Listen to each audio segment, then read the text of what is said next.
بسم اللہ الرحمن الرحیم۔ آج ہمارا عنوان ہے سخاوت و احسان۔ سب سے پہلے کہ سخاوت کا معنی کیا ہے؟ کہتے ہیں سخاوت کا معنی ہے کھلے دل سے خرچ کرنا۔ اللہ نے جو مال انسان کو عطا فرمایا اس میں سے اس کی خوشی حاصل کرنے کے لیے اس کے بندوں پہ خرچ کرنا، یہ سخاوت کہلاتا ہے۔ انسان اگر اپنی ضرورت اور حاجت ہونے کے باوجود خرچ کرے تو یہ بہترین سخاوت ہے، اس کو ایثار بھی کہا جاتا ہے۔ سخاوت کے مختلف طریقے، مثلا فقراء مساکین کو کھانا کھلانا، یتیموں کی پرورش کرنا، بیواؤں کی مالی مدد کرنا، عوامی فلاح و بہبود کے مختلف امور جو ہے وہ سر انجام دینا۔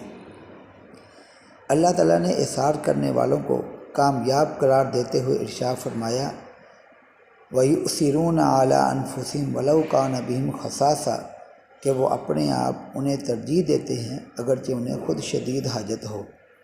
نبی صلی اللہ علیہ وسلم نے سخاوت کی اہمیت بیان کرتے ہوئے ارشاد فرمایا کہ سخی اللہ سے قریب، جنت سے قریب اور لوگوں سے بھی قریب ہے، کنجوس اللہ سے اور جنت سے دور آگ کے قریب ہے۔ اس کے بعد کہتے ہیں کہ سخاوت کی مختلف جو ہیں وہ طریقے ہیں۔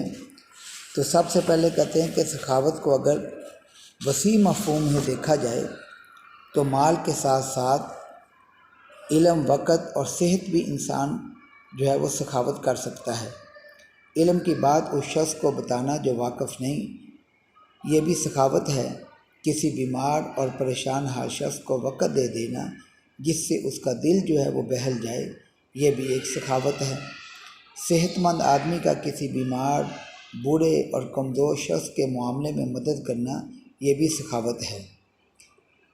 اب سخاوت اور اسوہ رسول اکرم صلی اللہ علیہ وسلم کیا ہے؟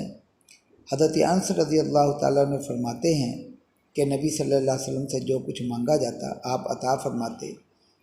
ایک واقعہ ذکر کرتے ہیں کہ ایک شخص حاضر ہوا اور آپ نے اسے صدقے کے مال سے اتنی بکریاں دینے کا حکم فرمایا کہ 2 پہاڑوں کے درمیان کو بھر دیتے۔ وہ اپنی قوم کی طرف لوٹا اور کہنے لگا، اے میری قوم، اسلام لے آؤ، بے شک اللہ کے رسول اس قدر عطا فرماتے ہیں کہ محتاجی کا خوف نہیں رہتا۔ ایک مرتبہ نبی صلی اللہ علیہ وسلم کے پاس ایک شخص آ کر کہا کہ میں بھوکا ہوں، اپنی کسی زوجہ کے پاس کھانے کے لیے انتظام میں پیغام بھیجا۔ انہوں نے کہا کہ قسم اس ذات کی جس نے آپ کو حق دے کر بھیجا، میرے پاس پانی کے سوا کچھ نہیں۔ آپ نے دوسری زوجہ محترمہ کے پاس پیغام بھیجا، انہوں نے بھی اسی طرح کا کہا، حتیٰ کہ صحابہ سے دریافت کیا کہ آج رات کون اس شخص کو مہمان بنائے گا؟ ایک شخص نے کہا کہ یا رسول اللہ میں اس کی ضیافت کروں گا۔ وہ اس کو اپنے گھر لے گئے اور اس نے اپنی بیوی سے پوچھا، تمہارے پاس کھانے کے لیے کچھ ہے؟ بیوی نے کہا کہ صرف کھانا بچوں کے لیے ہے۔ تو صحابی نے کہا، انہیں بہلا کر سلا دو اور کھانا مہمان کو دے دو۔ جب مہمان کھانا کھانے لگیں تو چراغ بجھا دینا اور اس پہ یہ ظاہر ہو کہ ہم بھی کھانے میں شریک ہیں۔ سب بیٹھ گئے اور کھانا کھانا شروع کر دیا۔ جب صبح ہوئی تو وہ صحابی نبی صلی اللہ علیہ وسلم کے پاس گئے۔ آپ نے فرمایا، جس رات کو اپنے مہمان کی ضیافت کی ہے اللہ اس سے جو ہے وہ بہت خوش ہوا۔ نبی صلی اللہ علیہ وسلم کی سخاوت کا یہ عالم تھا کہ بعض اوقات آپ کے پاس کچھ نہ ہوتا تھا، آپ کے پاس کوئی مانگنے والے آ جاتا تو اپنی ضرورت پہ مطلوبہ شے کسی سے لے کر حاجت مند کی حاجت جو ہے وہ پوری کر دیتے۔ ایک شخص آپ صلی اللہ علیہ وسلم کی خدمت میں حاضر ہوا اور ارشاد فرمایا کہ میرے پاس اس وقت کوئی شے نہیں، ہاں تم میری ضمانت پر اپنی مطلوبہ شے خرید لو، بعد میں اس کی قیمت جو ہے وہ ادا کر دیں گے۔ اس کے بعد ہے اہل بیت اطہار کی سخاوت۔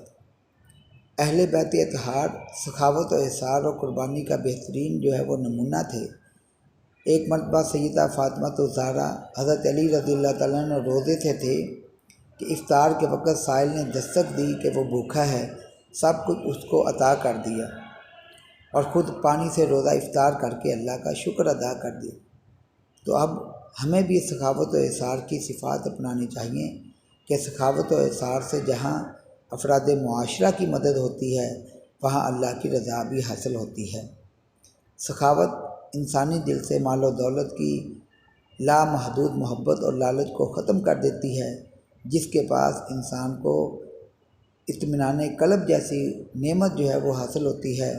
سخاوت سے بلائیں ٹل جاتی ہیں، ایمان کامل جو ہے وہ نصیب ہوتا ہے، اللہ کی رضا کا حصول ہوتا ہے، لالچ کا خاتمہ ہو جاتا ہے، مصیبت سے نجات حاصل ہو جاتی ہے، لوگوں کے لیے محبت اور رحمت کا ذریعہ جو ہے وہ بن جاتا ہے، روحانی خوشی جو ہے وہ حاصل ہوتی ہے، سخاوت کو دوسرے لوگوں کی ترغیب کا ذریعہ جو ہے وہ بن جاتا ہے۔ تو اس لیے اسلام نے سخاوت کو بہت بڑا عظیم عنصر جو ہے وہ قرار دیا تاکہ اسلامی معاشرہ اس عمل کو اپنا کر سخاوت و اثار کو اپنا سکے۔